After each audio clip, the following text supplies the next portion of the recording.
Hey guys, it's Tim coming at you with a brand new Marvel vs. Capcom video for this week.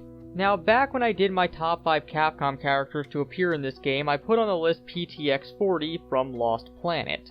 Now, one thing I implied with both him and Batsu, but I didn't directly mention, was that they had both previously been in a Capcom vs. game, Tatsunoko vs. Capcom, which had a pretty interesting mechanic in regards to PTX40 himself. Namely the fact that PTX40 was one of 2 giant characters to appear in the game. And while there have been larger than average characters to appear in the Marvel vs. Capcom series, specifically Sentinel, they've never been that much larger than the regular characters, only being slightly taller than them and taking up slightly more space on the screen. Which leads me to the topic for this week. Can giant characters work in Marvel vs. Capcom the way that they had them in Tatsunoko vs. Capcom? Now, Tatsunoko vs. Capcom had a 2v2 system similar to what Marvel vs. Capcom Infinite is going to have. But the way that giant characters worked in the system was that they would take up both character slots in exchange for how the character functioned. And that was that giant characters had more health than a normal character and weren't susceptible to hit stun, but the trade-off for that was that you couldn't switch out to another character, which meant you couldn't regenerate your health over time like with the other characters, and that if your character lost, you would immediately lose the match. But would this type of thing work in a Marvel vs. Capcom game?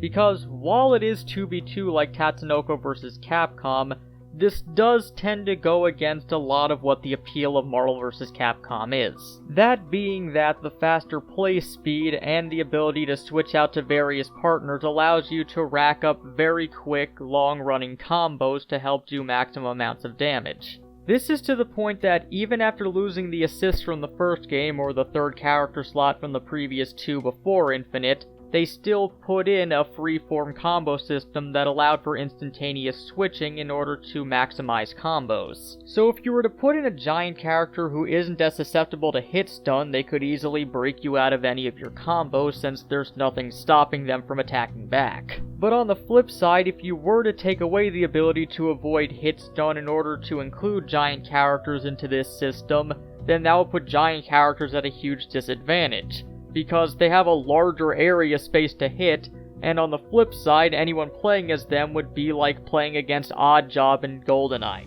I just can't think of a great way to include giant characters into this game's battle system without taking away something from the Marvel vs. Capcom experience and turning it into something else. But what do you guys think? Is there a way to implement giant characters that will work for the Marvel vs. Capcom formula but still allow them to be present in the game?